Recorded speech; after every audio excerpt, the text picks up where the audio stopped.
On today's show, we are not discussing my naked face, but we are discussing which players the Diamondbacks will have to protect to keep them away from that Rule 5 draft. Also, how Zac Gallen's qualifying offer plays into all of this. Don't you go anywhere. We're starting in 30 seconds.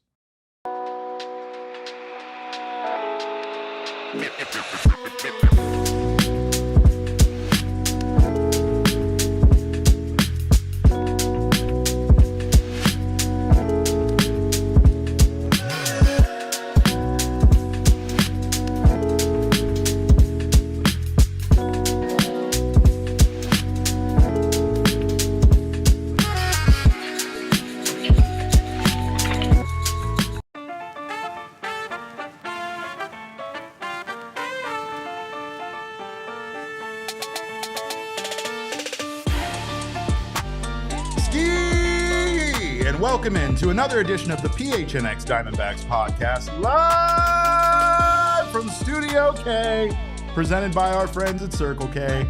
It is me, believe it or not. It is Derek Montilla, occasionally known as a man that used to have a beard and made some mistakes shaving this morning. However, I'm fine with it. We just roll with it around here. That's what we do. We're glad to have you guys here. Welcome in to another edition of this show. We got our guy Damon Dog, a.k.a. Damon Farrell, on the ones and twos today, holding it down for us, and very, very thankful to have all of you guys here today in the chat. Of course, this show is brought to you by the Game Time app. Go download the Game Time app right now, create an account, and use code PHNX for $20 off your first purchase. Terms do apply. Jason says this episode brought to you by Gillette. Yeah, that's a free ad right there, but yeah. No, I mean, she's not wrong. Zabe comes in with Damon needing a matching stash. Damon, I mean, I don't hate that idea. There's a lot of mustaches happening around PHNX right now. Like, yeah, see, that's a good look. That's a good look. Damon complimented me, said I look like I'm 32. It was a very specific age, but I'll take it. I will take it. Derek, I think you look like a young buck right now. I know you're freaking out a little bit about I'm terrified about what's going on with the facial hair situation. Yeah. But when you walked in, I genuinely thought Derek Montilla walked into a time machine and walked out about 12 years younger or 10 years younger. I need it. I need it in my life because every single day I feel like I'm getting 100 years older. But Damon, I think we officially lost Josh Naylor forever. And that's no surprise, right? Did you ever buy into the Josh Naylor wasn't having a good time in Arizona vibe when he was here? Not really. Not really. Post-game, interview and stuff that happened. I have it on good authority that Josh Naylor was in fact not the person that complained about Cattell, even though that was what people suspected that it was, right? Because he was traded 1 week before that whole report came out. Sure. There was a lot of talk about it was potentially Naylor and how unhappy he was with the team and the organization. I just think Josh Naylor likes to win. I think Josh Naylor likes to win, and the team had expectations that they were going to do that, and they were playing good offense, and they couldn't get anything going on from a bullpen standpoint, from a defensive standpoint, and it just felt like all the little things were going wrong, with Sean Larkin, and you're just making mistakes here and there that are costing you games. Yeah. I think Josh Naylor was just pissed that his team was not a playoff caliber team when he was in Arizona because of what the expectation was going into the year. So I don't buy into that. Do I think he would have re-signed here? Maybe not. Maybe he wanted to be closer to up north, given that he is Canadian. He wanted a team. He wanted a city with a hockey team. With a hockey team, exactly. And he had to be as close to Canada as possible. This works out in every conceivable way. In fact, I have it on good authority that the only reason why the Kraken exist was to lure Josh Naylor to the city of Seattle. And it seems to have worked. Hashtag sources. According to sources, yeah. But according to a report from MLB.com, Josh Naylor is nearing a 5-year deal to return to the Seattle Mariners. And I don't think we have any surprise about that, right? Like, I don't know what to say other than given the circumstance, I absolutely would have thought that Gino would have been the one that was completely embraced by the Mariners fan base and everything like that. And it's not to say he wasn't. They were very glad to have Gino return to that organization, but it just felt like a big part of it was Naylor's production, what he was able to do for that team. Gino was arguably a bit of a disappointment during the regular season. He did hit one of their biggest home runs during the postseason, but during the regular season run, he didn't have a very good stretch there with Seattle, right? But meanwhile, Josh was getting hits and stealing bags, and was a big part of the reason why the Mariners went on that win streak and were able to overtake all of those other teams in the AL West and take that division. Well, and Naylor's 28, and Gino's not. That's like giving a 5-year deal to a guy who's 28 years old, who's a power hitter. I know he's not like a conventional power bat at first base like you would expect, but he does have a lot of power in his game and power ability. Yep. I think that's a guy who it will be good into his age 33 season. Whereas Gino, if you're giving him a 3-year deal, you're worried about that back end. I think so. Yeah, you have to be. Right? Yeah, absolutely. So that's why part of the reason, I don't know if you remember, I'm sure you could go back to podcasts from about 9 months ago from right now. I was saying I want to re-sign Josh Naylor because of his age, because of that profile and the lack of first base options that we seemingly had outside of Josh Naylor at the time. But yeah, I mean, I think that's a good signing for the Mariners. It makes a lot of sense, and shout out Josh Naylor for getting paid, man. Now we get to see where Gino ends up. Jason made a good point. If you scroll up there in the chat a little bit, Jason had said Naylor loved it here. He had a custom Dbacks hockey jersey made. I mean, I know that's looking into stuff far too deep, most likely, but you don't have custom gear made necessarily for a team that you aren't enjoying being a part of and that you fully intend on leaving as soon as the season is up, right? And I'll take it a step further. Josh Naylor had a child in the playoffs, and he had to come back to Arizona when his wife went in labor because she was still here in Arizona. If they hated Arizona and hated playing for the Diamondbacks, they probably don't you think that they would have packed up their things and left their new house in Arizona immediately after that? Like, I think that if clearly, like, not to read into it too much, but I think Josh Naylor's wife was comfortable in Arizona, or else she would have been in Seattle, So I think it's all kind of made up. People trying to read too much into things. I think it was one incident, right? One incident where Josh Naylor was giving a post-game interview and he looked very annoyed by Geraldo Perdomo's antics of pouring water on him, and it just looked very big brother, little brother. Yeah, I think I think it was just like a funny vibe. I think he was trying to be funny with the way that he was like handling it. Yeah, exactly. Yeah, rolling his eyes. Yeah. Right? Also, Josh Naylor is who Josh Naylor is, right? He tends to be a very intriguing person that is a hard read. I really enjoyed his interviews because I think Josh Naylor kind of had the rep that he didn't like speaking to media or something of that sort. At least I had heard that. And then when he was here, he was delightful. I loved listening to Josh Naylor explain things about baseball to us because I feel like he took the time to go far deeper into the why things happen and even though he's not a very personal person, he would go on to explain a lot of things about his family, his brother, his upbringing. Like he was just a very, very fun interview. He was great to talk to, and I missed him when the Diamondbacks traded him away. I really did. He also had an amazing hockey jersey collection, unlike I've ever seen. And I barely saw that man ever wear the same hockey jersey twice. And then he said the same thing about my shirts one time. And then I was like, we are kindred spirits. He is me and I am him. You said, are you feeling this right now? Is that just me, or is that... Did we just become best friends, right? But again, according to this report, the Mariners are finalizing a 5-year free agent contract, according to sources telling MLB.com. And though the financial figures weren't immediately cleared, it looks like it's going to be a lot of money, right? The club has not confirmed the deal, which is pending a physical that Naylor is expected to complete today. So again, they should make things final after that physical, and we will know the numbers. But excuse me, once official, it is expected to be, quote, the richest free agent contract for a position player in Seattle since Mariners president of baseball operations Jerry Dipoto took over after the 2015 season. And to be fair, they have not given out very many free agent contracts. So that is a big part of this. Obviously, Naylor didn't sign an extension. So this is almost more of an extension with Seattle rather than being a free agent contract. But it does look like this is going to be a hefty payday for Josh Naylor, and it's going to allow him to stay here. And yes, apparently I promise I'm not AI, but also that's exactly what AI would say.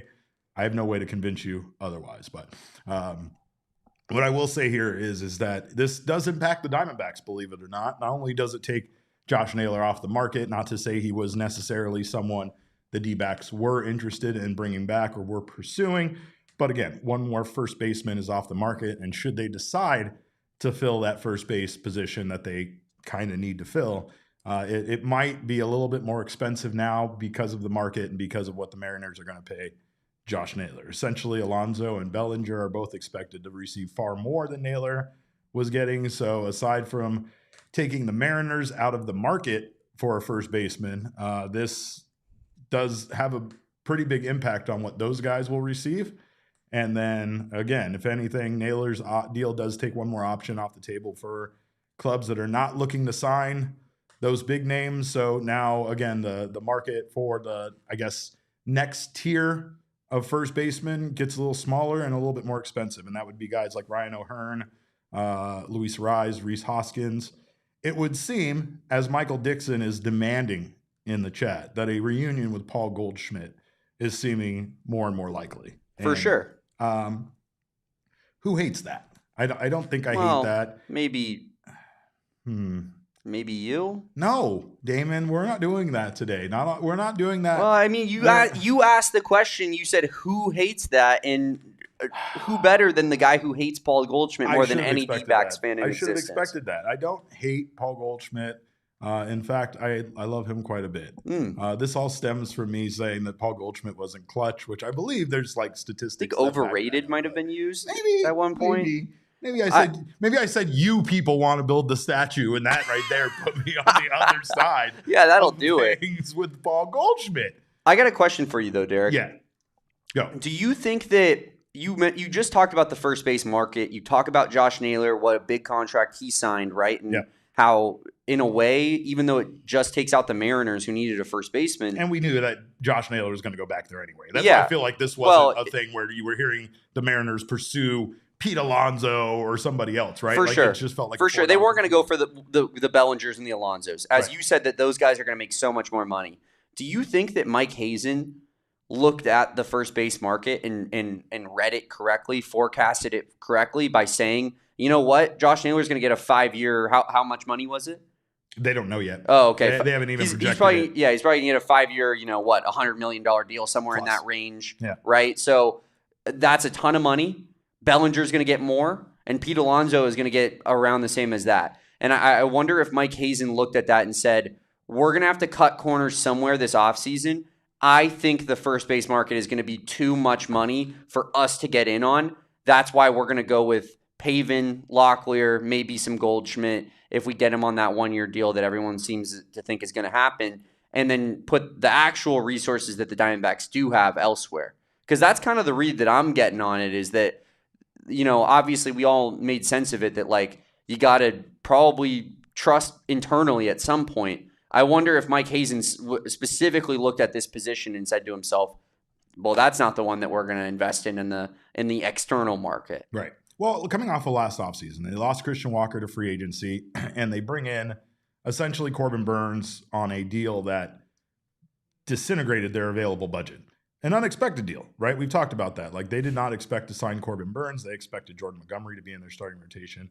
They expected that to be their 5-man rotation with Gallen, Merrill Kelly, Brandon Pfaadt, and Erod, right? Not even Ryan Nelson, a part of that equation at the time.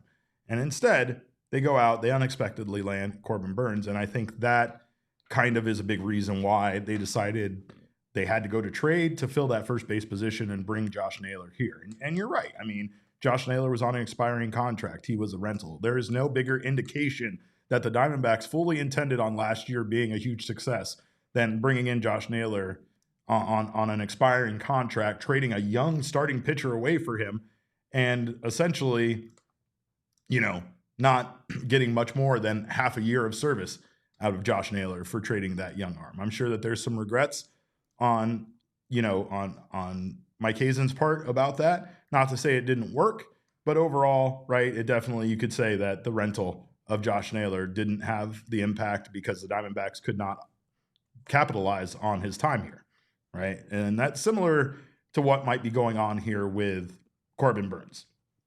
The Diamondbacks have to be all in on 2026, and then whatever the hell goes on with 2027, they have to be all in on that season too, because they cannot squander this opportunity with Corbin Burns on this team and let it go to waste, right? So these years are imperative, and these years are years where they're not rebuilding, they're not retooling. They have to do everything they can to fill the roster and get better. But yeah, I mean, overall, I could say that trading away certain guys that they traded away, Gino's another perfect example with the season he was having. You know, Mike Hazen had to know that he wasn't going to afford to bring Gino back after this season. Not to say that they wouldn't have made an attempt had this team done special things and had maybe a bigger budget this offseason in order to compete, right? You make the playoffs, not only do you get that share of revenue from the playoffs, but you also make the front or ownership group believe a little bit more than a team that fell flat and had to trade away major assets on expiring contracts at the trade deadline, right? But overall, congrats to Josh Naylor. And I do think that, Damon, you're not wrong. I do think that there is a chance that the Diamondbacks won't do anything at all just due to the cost of a first baseman. And they might just roll with Pavin Smith and Tyler Locklear when he returns. Not to say that makes me actually gag, but it kind of makes me gag a little bit. I don't love that You got to option. be a little bit more professional, Derek. I'm sorry. I actually, I tweeted it when Gambo tweeted that they're going to roll with Pavin Smith and Tyler Locklear. Get ready for the 30th ranked OPS among first basemen in all of Major League Baseball next year. I'm being dead serious. Yeah, no, I know. And it might not like it. It might not be 30th. Yeah. But it's going to be like 27th. Like, it's going to be bottom 5 in baseball, and we all know that going into it. So now you got to supplement that in other ways, right? You got to be better at other positions.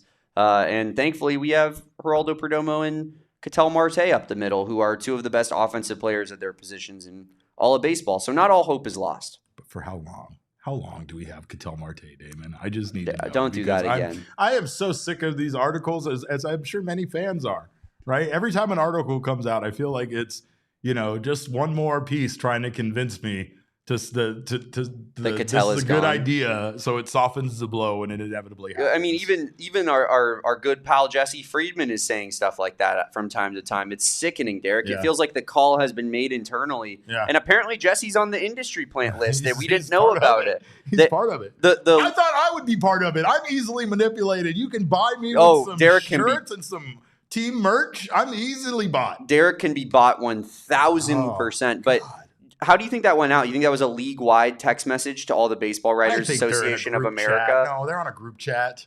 It's on WhatsApp. It was like, hey guys, everyone talk about Ketel Marte getting traded. Yeah. We're trying to push this into existence. I hate it, but sickening. We did have some news today from the MLB that doesn't really bother the Diamondbacks at all, but it bothers me. Some more first-year ballot members were added to the Hall of Fame class. AKA possibly the Hall of Lame class. I know this is very small, but there's just a lot of guys on this list, including now Ryan Braun, that could make the Hall of Fame, but I don't know. Like, I always hear people talk about the Hall of Good. And this is the Hall of Good to me. There are some names on this list overall, I do feel. The new additions to the 2026 ballot are Ryan Braun, Sin-Soo Choo, Edwin Encarnacion, Gio Gonzalez, Alex Gordon, Cole Hamels, Matt Kemp, Howie Kendrick, Nick Markakis, Daniel Murphy, Hunter Pence, Rick Porcello, and that's it for the new members. Meanwhile, the old...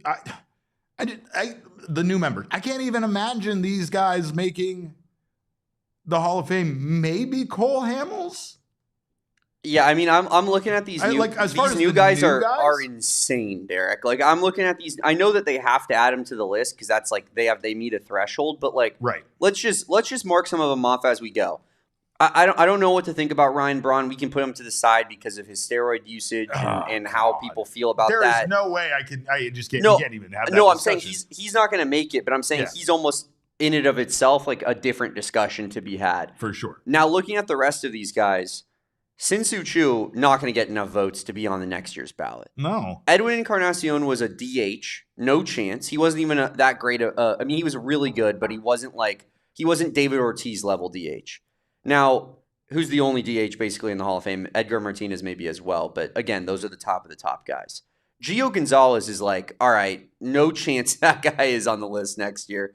Alex Gordon, Did he have 2 good seasons in Major League Baseball? It's crazy. Like, he will not be on it next year. Yeah. Cole Hamels will be on it next year. He has a shot, as you said, maybe Cole Hamels. Matt Kemp had some really, really good years. His peak was extremely high. I don't know what that does for him, but I don't think he had a long enough prime whatsoever to be on here.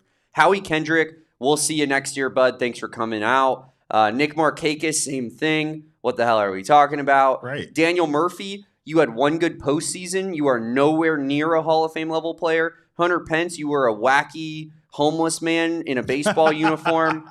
It was fun, I'm sure, but what are we talking about? Right. Rick Porcello is the craziest thing I think I've ever seen in my whole life. What? See, and I get the it. Hall of Mid. I understand why people get angry sometimes about the guys that get in, because like there are so many guys omitted that should be in, and I really do not give a damn about what.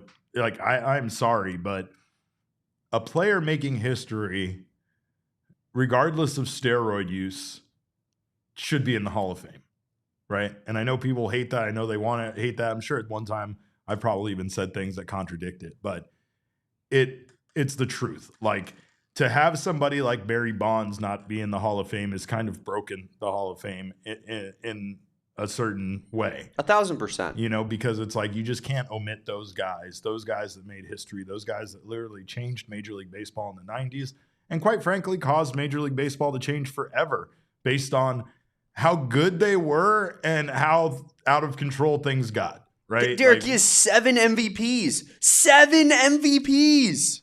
You know what I mean? Like, I mean, it's just insane to me. There was a period of time where the only 2 options for Barry Bonds was to walk him or watch him hit a home run and do that cute little twist walk-off thing that he did where he would hit the ball and like smile while he beat you mercifully. But this is this is a situation where you look at this class and you just think of so many guys that have been left off over the years that have been such a big part of baseball's history, controversial or not, that should be in the Hall of Fame, right? I think that's the thing. We are getting to this point, and I might get on my soapbox here and be making a grander statement about society as a whole, but we're trying to like forget bad parts of history, like trying to pretend it didn't happen. And I think that's the craziest thing about this with the Hall of Fame, is that there is nothing saying that you cannot tell the full story of these individuals in the Hall of Fame, including any kind of allegations, accusations, congressional hearings they were a part of. Anything like that can be included, and there's no reason not to, you know, and that includes everybody that was controversial and everybody that was an awful human being that's in the Hall of Fame. Like, just because you're an awful human being doesn't mean you don't deserve to have your place in history if you were one of the greatest athletes of all time. Ty Cobb, perfect Ty example. Cobb is exactly who I'm thinking of in my head. Especially the way he was portrayed in that movie. Dude, he's cleating people in the groin and like beating up old men in the stands. Like, Ty Cobb was despicable. Yeah, I'm pretty sure maybe I'm just falsely accusing him of something crazy. No, you are absolutely dead. Ty Cobb has been he's been dead for a while, so he can come after me, I guess. But I'm pretty sure Ty Cobb hit a guy with his vehicle. And like, there's like a story about it. Yes. Like, I'm pretty sure he killed a guy, vehicular manslaughter. Put him in the hall. And he got away with it because at the time he's Ty Cobb, and it's the 1920s, and he's the biggest star in Michigan. So it's like, what are you gonna do? Arrest him? And it's like, no, probably not. Nope, but you're just gonna let him run people over. I gotta say though, Derek, when you look at let's look at some of the names who do potentially belong on this list, because we named all the guys who don't. Sure. Of which there are a lot of them. Felix Hernandez. King Felix? Yeah, I think Felix Hernandez is a Hall of Famer, for me at least. I mean, that guy was so unbelievable, and he did so with an organization that was terrible, basically his whole tenure. Who do you got? I think Carlos Beltran has a decent shout. Okay. If you look at, how much counting statistics are important in baseball, and if you look at all of his statistics all time, he has 70 career WAR. He has 2,700 hits, 435 home runs. So yeah, I mean, I think he's got a good opportunity potentially. He also played for 20 years, which is a big threshold in the Hall of Fame. So I could see Beltran potentially. What do you think about Dustin Pedroia? I saw Jordan earlier talking about Pedroia. Maybe Dustin ASU Pedroia. guy. Yeah. Gotta represent ASU guys. Pedroia has 1,800 hits and 140 RBI or home runs. Yeah, I find it hard to believe that he would get in, but he's like the quintessential Hall of Very Good guy, like a step right below that, I would say. Right. Alex Rodriguez. Obviously, A-Rod is like, A-Rod's a top 5 player of all time. It's like, what are we doing? Get him in the Hall of Fame. Stop playing games. What are we talking about? The crazy thing is that he represents baseball at such a high level, given that they have him on their postseason broadcast team. Right. And I know baseball isn't. And that's all okay. I know that they don't own Turner, but you're kidding yourself if you think that baseball isn't in those discussions with Turner being like, who should be on our postseason panel. Like if MLB came down on Turner and was like, we don't want this guy to be a part of your panel. We don't like it's bad for baseball. It's bad for baseball. Yeah, I mean, but they don't do that. It can't be both. You can't be both. You can't keep him out of the hall because of those stupid ass reasons, and then also be okay with him being a broadcaster. Well, it's just on the biggest stage during the World Series. It's as you were saying, like baseball encouraged these guys to take steroids. They did. But Bud Selig was fully like, he might have been shooting up Mark McGwire and Sammy Sosa himself for how good it was for baseball. And then they want to turn around and say, actually, this is disgusting, and if you do this, you're banned from the Hall of Fame. It's like, which one is it? Was it good for baseball and marketable at the time, so you guys used it to make money? And then you turn around and say, that's so nasty. Who would do such a thing? It's like, you guys are the ultimate scumbags. No. If you're doing it in that regard. Obviously, A-Rod should make it. 3,100 hits, 696 home runs. There's no doubt. Sorry that he didn't get to 700, honestly. Yeah. Chase Utley, we were talking about. I think he's a POS, but he's most likely going to make it because he plays second base, Derek, and his WAR is crazy. He has 64.6 WAR. That's crazy. 260 home runs. 275 career batting average. How many seasons did he play? He played 16 seasons. Sheesh. And he got negative WAR a couple times at the end of his career. He had a 9 WAR season at second base, which is just unreal. I hate him, but because he played for the frickin' Phillies and the Dodgers, could you pick a worse human being alive? But yeah, I could see him being in. And then here's one more I want to talk about that has a little bit of a D-backs connection. How about Andrew Jones, Derek? How about Andrew Jones? What do you think about this? So I think on paper, you would say Andrew Jones, probably not a Hall of Famer, right? But when you look at what he's done, he has 434 career bombs and 10 gold gloves. How many players have 400-plus home runs and 10 gold gloves and don't make the Hall of Fame? Yeah. I mean, that's power hitting. That's somewhat contact hitting. That's, like just being the best defensive outfielder potentially in the history of Major League Baseball. He was a legend. I think Andrew Jones has like I don't think he'll make it, but I think he does have a good like case, if you will, if you were just lining up cases for people. Somebody has to make it in. They just can't go like, hey, nobody made it this year, right? I mean, I guess Has that been done before? I don't know, but I don't think they would allow it, right? No, like they wouldn't do that. They have to make sure that they have a ceremony and do all of that. So I think those guys, all that we listed, are have a good chance, but we'll see. This particular class, not that strong, but it's not. Apparently next year's is pretty good, they said. It looks like it's going to be. Yeah, for sure. So that's sometimes how it happens in baseball. Bounce around based on those years that guys can be eligible, but next year should be a burner. On the other side of this break, we are going to talk about some looming deadlines tomorrow, including players needing to be added to the 40-man roster prior to the Rule 5 draft, as well as Zac Gallen's qualifying offer. We're going to do that on the other side of this break. Don't you go anywhere. You're watching the PHNX Diamondback Show. Well, it is the season for over $80 million in prizes over at Arizona Lottery. You can play holiday tickets from Arizona Lottery for the chance to fill your stocking with cash, or again, it's an excellent time to grab some scratchers and give away this holiday season. It makes for the perfect holiday gift. It's easy. You can get it last minute.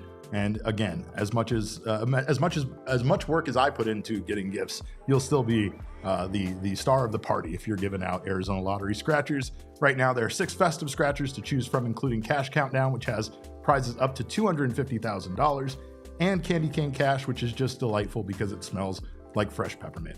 Love to play and spread the holiday cheer with holiday scratchers from Arizona Lottery. Play and gift today. Must be 21 or over to play. And if you're an Arizona sports fan, of course, there's no better place to do your banking than Desert Financial Credit Union.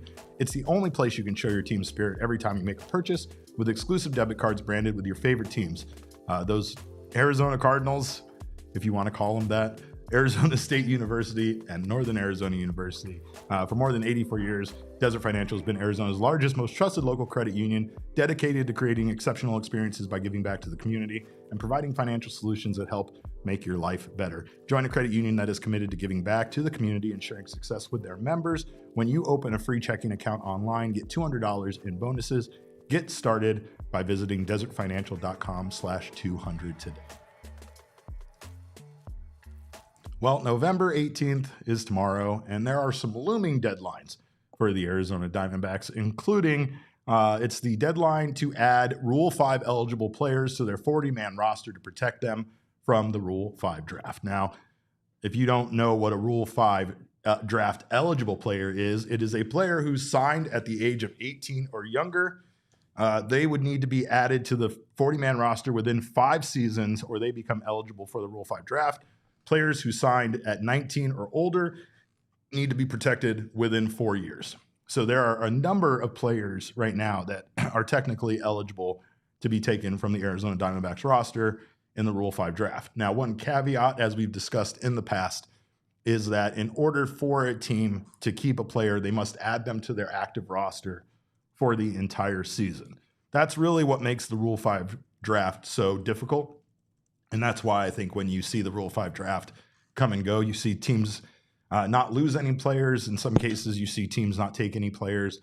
It's simply based on the fact that in some cases, there is a very small pool of Rule 5 draft eligible players that, one, will not get protected by the teams that they are a part of due to their value, and two, will be able to stay on another team's roster for the entire season, right? That's the catch, is being able to stay on the roster. If you don't remember, De Los Santos was taken from the Diamondbacks by the Guardians, I believe, but he was not able. Were not able to keep him on the roster, so he eventually came back to the Arizona Diamondbacks. Now, the Diamondbacks 40-man roster is currently at 38, and that is impacted by Zac Gallen and his acceptance or non-acceptance of the Diamondbacks qualifying offer. That is another deadline that looms tomorrow as well. Zac Gallen has to make his decision on accepting that qualifying offer. Most people feel like he will not accept it. However, there is a good chance. There's a good chance, I think. Maybe not a favorable percentage, but I still think there's a decent chance that Zac does accept a qualifying offer. That changes the Diamondbacks offseason considerably, right? Suddenly, they don't need to go out and frantically look for starting pitching, as is a priority. Not to say that they won't add to Zac Gallen if he does come back on a qualifying offer. But again, they have to still have to find another starting pitcher. It just makes that search obviously much different, and it lowers, I guess, the impact of if they can find a starting pitcher. Right now, it's not if, it's that they have to. But if Zac Gallen comes back and that starting rotation is fairly strong at 4 men, then I feel like they could find a fifth starter to round out that rotation a bit easier than needing to find 2 guys, including one that's most likely going to be in the starting rotation for the entire year, and one guy who presumably will be moved to the bullpen once, Corbin Burns returns at the midway point, right? So, but a lot of people feel like Zac Gallen won't accept that qualifying offer, and again, that also changes things dramatically. It also impacts the number of roster spots the Diamondbacks have as far as their 40-man roster. There are some guys here that are eligible for the Rule 5 draft, and we've discussed them a little bit, but there's 6 guys that I am fairly concerned about that I think could actually be taken by another team, and most of them are starting pitchers. It's something the Diamondbacks desperately need. It's something the Dbacks cannot lose in the Rule 5 draft, and I think that's what makes it such a priority here overall for the Dbacks. Now, the 2 biggest names are guys that we actually have recently done diamond mines on. One is Cole Drake. That diamond mine is out there right now. You can go check that out. He is an exceptional pitching talent that the Diamondbacks got in that trade for Merrill Kelly. They also received Mitch Bratt in that trade. That is another diamond mine that we will have coming out this week. So make sure to keep your eyes peeled for that. But obviously, what the Diamondbacks do with the 40-man roster and how those players are impacted by that is huge, right? Because those are guys that are at a AAA level. They are guys that they traded Merrill Kelly for, and they quite frankly got a steal from the Texas Rangers, who traded for 2 months of Kelly and still ended up missing the playoffs. But those are guys that could end up being major league ready talent that a team, especially a young team that has those starting pitching needs right now, could take and let those guys develop as a fourth or fifth man on their starting rotation. So those guys are two guys that I'm concerned about. Also, Yu-Min Lin. And I'm glad Jason Armstrong is here, because Jason always monitors how rioty we get on this show. And if the Diamondbacks lose Yu-Min Lin, it's riot time. It's pitchfork time. It is torch time, Damon. We can't lose Corn. We can't lose our baby boy, Yu-Min Lin. Again, another start. I mean, it would be a devastating blow to this company. It would be the end of this show. We talked about them trading Ketel Marte being the end of the show. You get rid of Yu-Min Lin. It's absolutely riot time. Yeah, I mean, I think Espo has brought me and Derek into his office before and said that this is your guys' cash cow. This is your guys' ticket to another contract extension. And if Yu-Min Lin goes, then so does the entire Taiwanese population that watches this fine podcast. So, I mean, it means everything. Upset. All right, and then there's some other pitchers too as well. Spencer Giesting, he's another name that we've talked about on the show. Do not love the idea of losing him. And Dylan Ray. And then there's, again, one of the Diamondbacks' top 30 prospects, Gavin Conticello, another outfield prospect. Again, a top 30 guy there. So Ryoma asks, is Mena safe from Rule 5? I do believe Mena is on the Diamondbacks 40-man roster. I'll double-check that just to make sure. Yeah, he is currently on the 40-man roster. So Christian Mena is safe from that. But, I mean, there's a good reason why these deadlines tomorrow are very important for the Diamondbacks. They have a lot of decisions to make, and it's a lot of stuff that comes together all on November 18th around 4 p.m. Eastern Standard Time. Once those decisions are made, the Diamondbacks then have to go forward and figure out how they're going to approach this offseason. And whatever happens tomorrow kind of dictates what they're going to do next. Pitching is still the priority, and for very good reason. Damon went ahead and pulled, I believe, from Fangraphs. This is the WAR projections for next year for every single team. Offensively and defensively, you got batting and pitching here, and you got total WAR. The Arizona Diamondbacks are projected to have, once again, a very good offense. As you can see there, their projected WAR 26.2. That would put them right up there with the Toronto Blue Jays and the Houston Astros and the Padres. It would actually put them above those two teams as far as top offenses in the league. However, their projected WAR currently is 8.9. 8.9 projected WAR for the 2026 season from pitching. That would put the Diamondbacks as a bottom 3 team in baseball, right above the White Sox, and then still considerably above the Colorado Rockies, who do play at Coors Field. It's despicable, Derek, to put it in the nicest way possible.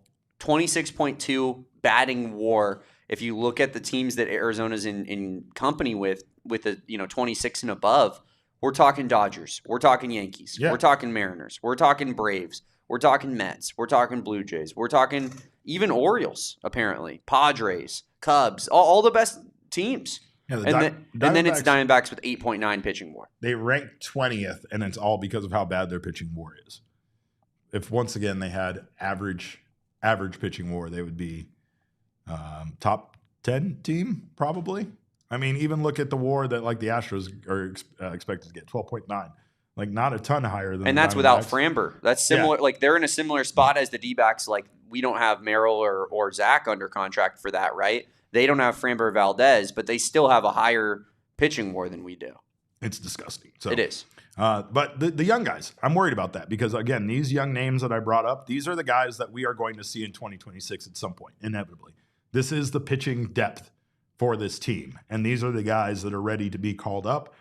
Cole Drake suffered an injury. Meanwhile, Mitch Bratt, I think he's fine, and he will probably be ready to go here very soon. And those guys, again, they were valuable pieces of that Merrill Kelly trade. You can't let them get scooped up now by another team in the Rule 5 draft. So, and the Diamondbacks have a lot of decisions to make with the rest of their roster, too, as far as guys they're going to keep Guys are going to DFA, things like that. So, again, tomorrow is a very important day. We will cover that tomorrow for sure and on Wednesday. So we will be bringing you more, of course, on the aftermath of their decisions for the Rule 5 draft and what Gallen does with that qualifying offer. On the other side of this break, you know what day it is, and you know what day it is. You know what day it is, and you know what we do on this day. Every single day of one of these days, we do the same thing. It's music, and it's the questions, and it's the stuff. So don't you go anywhere. We're going to do that on the other side of this break. You're watching the PHNX Diamondback Show. I need some more Circle K in my life, David. I need it more life in my life. We always do. I was kind of late to the office today, so I drove by a Circle K and I looked at it lovingly, like, if only I had more time. If I would spend it with you, right? And that's what I'm going to do on my way home. I'm going to stop and get some gas, but I should wait until Thursday. I just need gas right now. I'll probably just put a little gas in my car just to make it to Thursday, because Thursday, once again, is another fuel day over there, or Inner Circle fuel day. Over at Circle K. Fully registered Inner Circle members can enjoy 40 cents off at participating locations across Arizona from, I believe, 6 a.m. to 11:59 p.m. All you have to do is enter your phone number at the pump and enjoy the savings. If you haven't signed up, do it right now. Do it. Take five minutes or less. Sign up for the Inner Circle Rewards program. Start saving on stuff like Polar Pops, which you'll get for 79 cents. You'll get 99-cent Frosters, and you will save 30 cents per gallon when you buy 3 Celsius. You got to get the 12 ounce or the 16 ounce, but if you buy 3 of them, you'll save 30 cents per gallon on your next fill up. That's a great deal. Of course, Inner Circle members get all of this and more. Join the Inner Circle for free by downloading the Circle K app today. Terms and conditions apply at participating locations. Visit CircleK.com for details. And you know at Gila River Resorts and Casinos that no one does it better. No one offers you a higher level of entertainment. No one gives you more value, more fun than Gila River Resorts and Casinos. It's still a great time to stop in at either one of their 4 diamond resorts and let relaxation take charge with a little staycation action. Or, of course, go to any one of their resorts and check out their over 4,500 slots and live table games. Have a great night out on the town. Go there on Saturday or Sunday, catch all of the sports action, all the football action, and also get yourself some food and check out their sports books. It's a great place to spend. It's a great place to spend your Sundays and your Saturdays. You do you at Gila River Resorts and Casinos. Visit playathila.com for more details. Well, Damon, we now are. I think we are now a Grammy-nominated podcast. Is that right? I think that's how it works. I don't know. That does work. It does work exactly like that. Is that how it works? Okay, so because like Felix was explaining this to me, that is the producer for our friend Megaran. Our guy Felix told me that he can't say he's a Grammy-nominated producer, but he can say he worked on a Grammy-nominated album. So I guess we have to be careful how we say things around here. But here's the deal. Megaran would not be in the position that he is in today, being nominated for a Grammy, if it wasn't for this fine original piece that he produced for this show. You said it, I didn't. Let's hit the music because you know what day it is, and it's time to do it. Damon, let's go to the mailbag. My mailbox, always something interesting in my mailbox. I try to get to everything in my mailbox, and then once in a while, there's a letter that makes me go wow, wow. My mailbox. Grammy-nominated adjacent baseball podcast. How about that? That's right. Love my guy. So happy for him. And it's one of those moments where not only is it surreal for me that a friend of mine has been nominated for a Grammy, but quite frankly, it's one of those things where you also find yourself saying, it's about damn time. That man is one of the best musicians I know. I'm lucky enough to be his friend, but I'm also a huge fan of everything he does. So really glad that he got that nomination. Shout out to our guy, Megaran. Derek, I was going to say that this last week was all about gassing up Megaran, and this week is about taking credit for his successes. Yeah, but then you tear him down a little bit. He has like 10 Instagram posts that are like, what it's like to be a Grammy-nominated artist now. I'm like, get over yourself, brother. All right. We got to do everything in our power to get you nominated for an Emmy. Yeah. Like a local Emmy. We got to get him the EGOT. We got to get him the EGOT is what we got to get. We got to get you nominated for like a Best of Rocky Phoenix. Mountain Emmy. Can I get at least a Rocky Mountain Emmy? Exactly. The fine folks at Rocky Mountain. You could treat it as if it means exactly the same. I'll put it on this table right next to Jesse Jr. every single episode. What we got in the mailbag today, Damon? Our first question comes from leadoff hitter Travis Moore, who asks, Ryan Nelson is my favorite player on the team. In your Yes. opinion, does he have ace/starting pitcher 1 upside? If so, what needs to develop? If not, why? By the way, Travis Moore, how about those Dolphins? Hey, keep that for another show. All right. No, I don't care. Football makes me sad, and I told you that before this episode. You did. It does nothing but bring me sadness. But he's not wrong, right? Ryan Nelson is a guy that should be a lot of people's favorite pitcher on this team because, quite frankly, he was excellent for the Arizona Diamondbacks this year, and he's been excellent ever since he's been called up. He's been asked to do whatever has been asked of him, or he's done whatever's been asked of him. He has always delivered, whether it was out of the bullpen or in the starting rotation. And last year, he was the Diamondbacks' best starting pitcher, flat out.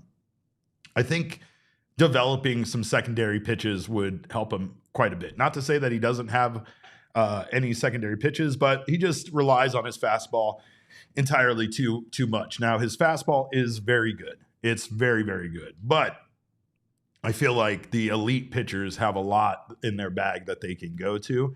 And I think that's what's holding Ryan Nelson back, because essentially if you are facing a fastball hitter or pitcher and you know that's coming, it's still something you can sit on. It's still something that some days he might not have the best command of. And again, those are those situations where you see him giving up, 5 runs instead of 2 or less. So I do think that his again, the game plan is out for what Ryan Nelson is going to do. I don't think it's a surprise. It's still one of those situations where that fastball is so damn good that it's like, come and get it, right? But I think he needs complementary pitches, things that tunnel similar to the fastball, that look like the fastball, that just keep batters off balance enough. And I know he's been working on changeup, slider. I know he's been working on some stuff. I know he has been very effective sometimes with his secondary pitches. I think he just needs consistency with those. But if he had one pitch in his arsenal that was essentially as good as his fastball, that was a changeup that came from the same arm angle and tunneled similarly, I think he would have ace stuff. And I think, again, that's something that honestly, with his age and the fact that he's still kind of developing, could be here as soon as next season. I just also very much miss Brent Strom in these instances. And that's no attack on Brian Kaplan. I just feel like Brent Strom is the kind of guy that had the years of experience and the knowledge to kind of teach a young pitcher like this the importance of, not only throwing that pitch, but all of the aforementioned things that would make that secondary pitch so effective along with his fastball. So, and Ryoma says, I love Ryan. He's done everything the team asked of him, no matter how crappy. No kidding, man. For sure. I mean, that is the anti-Rafael Devers. I like it. Put it on a shirt. What else we got? I agree with you, though, Derek. I don't think that he's like an ace starting pitcher 1 quality guy because of those lack of like secondary stuff, but I do think he could be one of the best middle rotation guys in all of baseball. Like if he's your 3, you're in good shape if Ryan Nelson is your 3. Yeah, I agree. I'm more concerned about Brandon Pfaadt and his development and what he needs to do to get back on track than I am about Ryan Nelson. I think Ryan Nelson, again, that game plan, the what Ryan Nelson is going to attack you with, that's been out for a while. That's not news. It's just his fastball is so goddamn good that you can't hit it, even though you know it's coming. So it just goes to show how good Ryan Nelson's fastball usage is. When it's up there in the 70%, 60 to 70% usage, he's throwing it like almost every other pitch, plus maybe sometimes 2, 3 times in a row, and he's still been as effective as he has. So he is a great pitcher, and I think he is just kind of one step away from potentially reaching that status as at least being a top guy. But for the Diamondbacks, as far as they're concerned, right now, he is their ace. Right now, as far as active pitchers who are in the starting rotation for the Diamondbacks and healthy, Ryan Nelson is your ace. So there it is. That just is kind of scary to say. What else we got? Next question here comes from Adam Fox, who wants to know who's more likely to be traded, Alek Thomas or Jake McCarthy? I hate this question, Adam, because it's like I feel like it's obvious, but it's not, right? Like on one hand, Alek Thomas still has a tremendous amount of upside and value, right? And I would rather keep Alek Thomas than Jake McCarthy. I think Jake McCarthy may have kind of peaked. However, I think we just saw a lot of sloppy play out of Jake McCarthy last year. I think one of the things I saw out of him was him playing desperately, right? And desperation never is a good thing. It's not good when you're trying to desperately make plays instead of just using your fundamentals and what you've learned over the years and playing the best fundamental baseball that you can play. I also think Alek Thomas's bat is much better and still has a lot of upside compared to Jake McCarthy's. But as far as who I feel is likely to be traded, I do feel like it might be more likely that Alek Thomas gets traded just because of his value, right? Just because of what the offers for Alek Thomas might be, or a package involving Alek Thomas rather than Jake McCarthy. Neither one of these guys are going to get you the starting pitching help you need. I think the best you could do is maybe packaging with, a prospect and trading for another outfielder or perhaps a first baseman.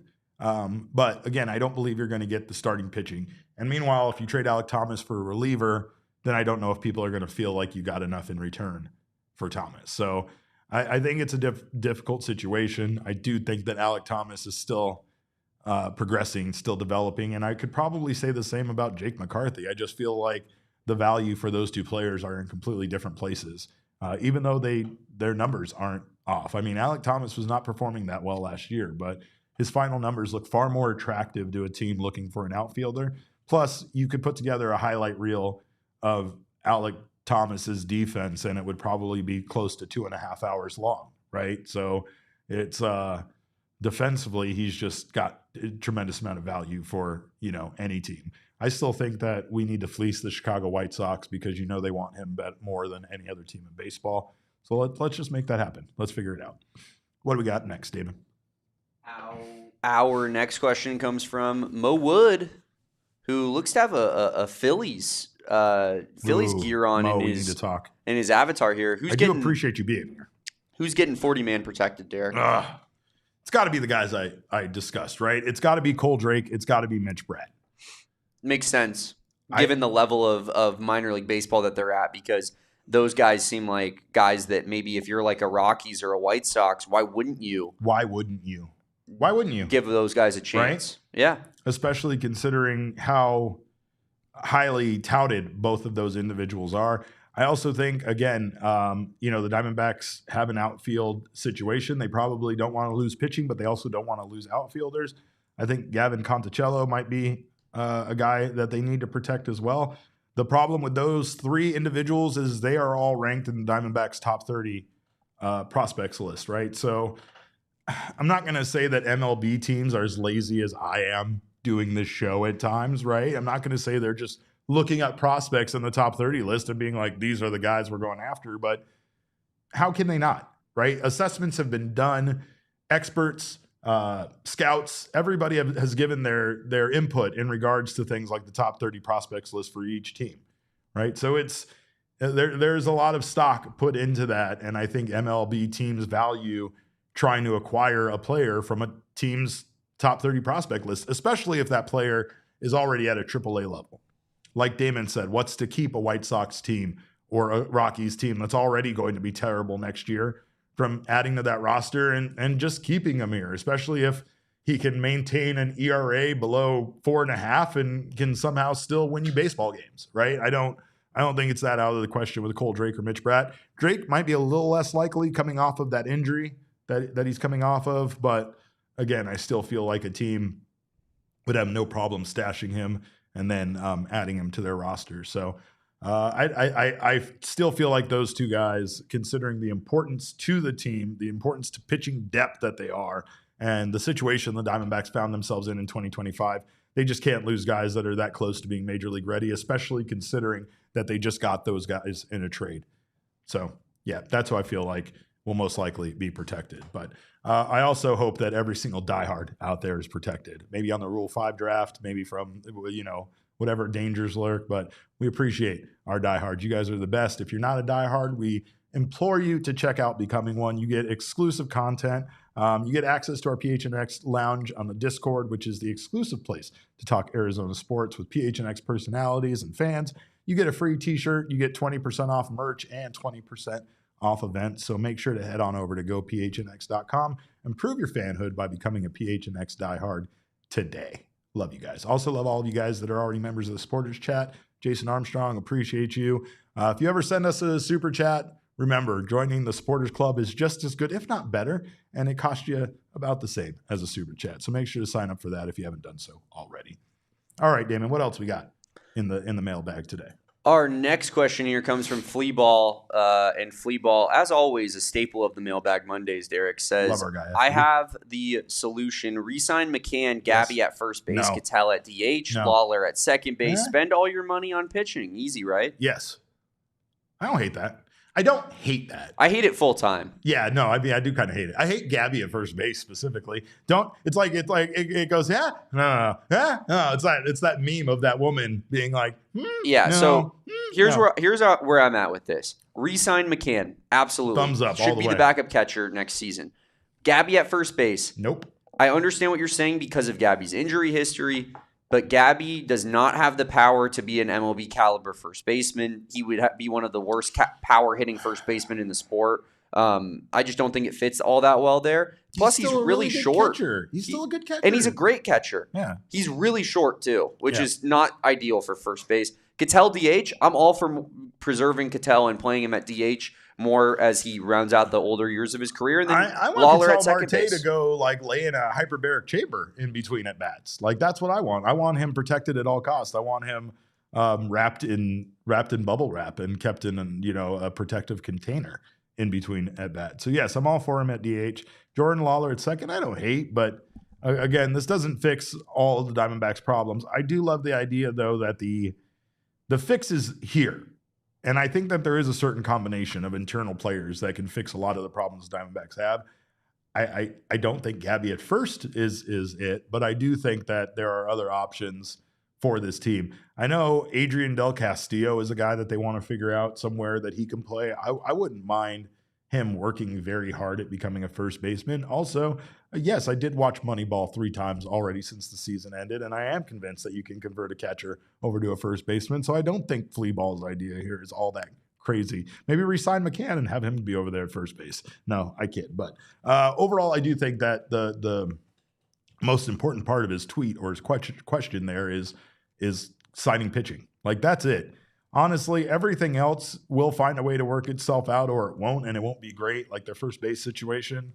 But I think they have remedies right here on this team. I do think that they have to go out and add perhaps 1 or 2 position players, but not the marquee names that are available on the free agent market, not the names that we'll most likely continue to highlight on this show, just due to money. And again, like I said earlier, that Zac Gallen qualifying offer, I know most people think he's going to reject it, and I understand why. But if he doesn't, that creates a happy problem for this team where we have to discuss if that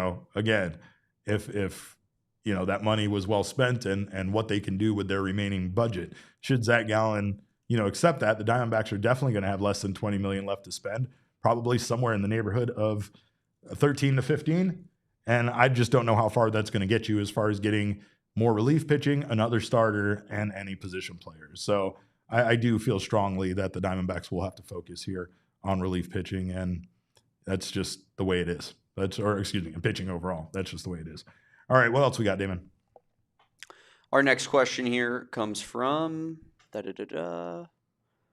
Nicky Nick, real native Nick, who asks, if Dbacks are to trade high-end prospects, how many would we be in the most comfortable moving?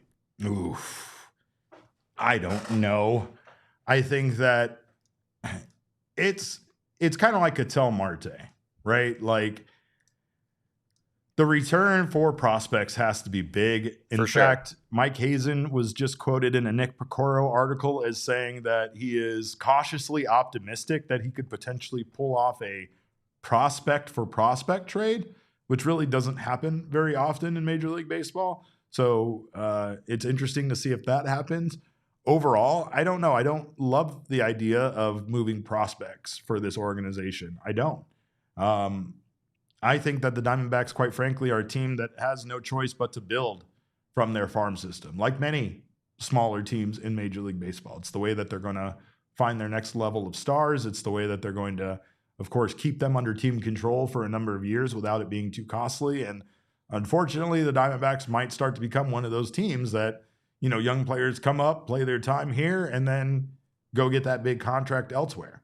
Right now, they have a couple simmering on the stove that could be their future potentially, and that's going to hurt to see, right? But, again, that's kind of the only choice of this particular franchise. It's not to say that the ownership group won't open up their wallet and supplement this team when they feel like they have a winner on their hands. They've done that the last 2 off seasons. It just, again, the core of this team going forward still has to continue to come from their farm system. And I think if you start trading too many of these prospects, you're going to leave yourself in a difficult position. Meanwhile, I mean, there's some prospects that I just don't even know what their future holds, right? Like a Drew Jones, some of the guys that are like infielders, Yancel Luis, right? Like some of their top prospects that might be ready soon, but quite frankly, right now are blocked by stars on the major league roster that are going to prevent them for a while from being added to the roster, right? I don't know when another young shortstop is going to get an opportunity to play shortstop with Geraldo Perdomo over there. Same could be said about second base for Ketel Marte for the foreseeable future. So outside of that trade rumors and all of that, which I won't get into thanks to many of you telling me not to, but I will say that, again, it's maybe at the most two prospects to answer the question. It's the most that I'm comfortable with them moving. But I mean, again, I hope very much that it's not pitching prospects, because if you look at their top 30, there's not a lot in there. And Mighty Schumann in the chat says, Lawler has not been good in winter ball. He sure hasn't been. He sure has not been. Meanwhile, Ketel Marte, I don't know if he has joined the Tigres del Licey, but it looked like, according to a Instagram post of his, that he was going to be joining them soon. So interesting to see how Marte fares in winter ball. But hope that answered your question. I don't know who I would want to see traded away. I think the other day we mentioned like a Slade Caldwell. I think Yancel Luis. I think these are guys that, again, could, based on how high they are ranked in the Diamondbacks farm system, could be very coveted by another team, highly coveted by another team. So perhaps some names like that get moved. I still sincerely hope it's not our guy Ryan Waldschmidt, who we just had on the show last week, and would be a shame and would ruin that interview for me. Also, make sure to check out the full interview if you haven't done so. That's available on our YouTube channel. We posted that this weekend. What else we got, Damon? Let's get one more in, and then let's get out of here. Our last question comes from Jarmy, who asks, expectations were set far too high in 2025. If PHNX ran the 2026 front office, what would the message be to get bums in seats? Every Friday is dollar beer night at Chase Love Field. it. I'm in. Every Friday. And I just figured out my Friday plans. Beer night at Chase Field. Huh? What's that you say? You'll be there every single Friday? I thought you would.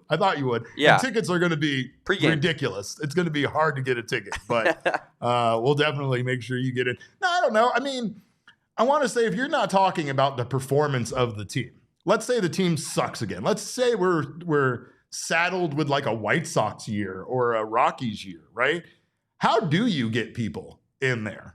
Like, I mean, I'm upping giveaway nights immediately, right? Are you fully leaning into the opposing fan base when you're that terrible? Because I feel like that is the biggest white flag on running a franchise as a whole, when you're just like, and that's what people thought the Diamondbacks were doing with the versus dogs. They thought that they were just kind of punting on the season, or punting on the idea of bringing in home fans. So why not bring in away fans? The versus dogs, those are for the season ticket holders, and any season ticket holder will tell you that's who the versus dogs were for. But I don't know. I mean, I think that's the big thing. It's like, how do you attract more people if your team is awful, right? This is a city where we do not love a loser. We're used to it, but we have too much better stuff going on to come out and watch your crappy team, right? We did it with the Suns, and look, Suns are back. That building across the street is full, right? So, I mean, performance is the number one thing, and it's the reason why you got to put a good product out on the field. I can only imagine how difficult it is to get those bums in seats when the bums on the field are not performing, right? And that's probably, again, a very difficult task for a lot of teams to do. One thing I would suggest, especially considering that we were just talking about him a little earlier, maybe bring in local Grammy-nominated artists to perform concerts. I don't know. That would be a way to get me in there. If I'm double dipping and I get to go watch a concert and a baseball game, I don't care who's winning or losing. I'm having a great time either way. So Ryoma says Arizona lottery scratchers giveaway at the door. Look, I hate the idea of having the police that, because it is 21 and over only to play, but I do love the spirit of it. Also, just a reminder that when they gave away those adorable little Gonzos all those years ago, where it was Gonzo the Muppet wearing Gonzo's jersey, you got a scratcher for that. And I think that was a much better way. I mean, I know people don't love it because it just makes it a random chance, but if you got a scratcher and you scratched it, it would tell you if you won a little Gonzo or not, right? I love bringing that idea back. We live in Arizona. It is far too hot to make people for 5-10 games on Saturday come out and stand in that godforsaken quad for 3 hours waiting in line so that they get their bobbleheads or their stuff. I know, again, people don't love it. I know it's a chance. I know it. But wouldn't you love it more if you could just get to the baseball game 10 minutes before the game starts, be given a little scratcher ticket, and hope that maybe you get a bobblehead based on scratching it rather than spending your afternoon standing in the sun?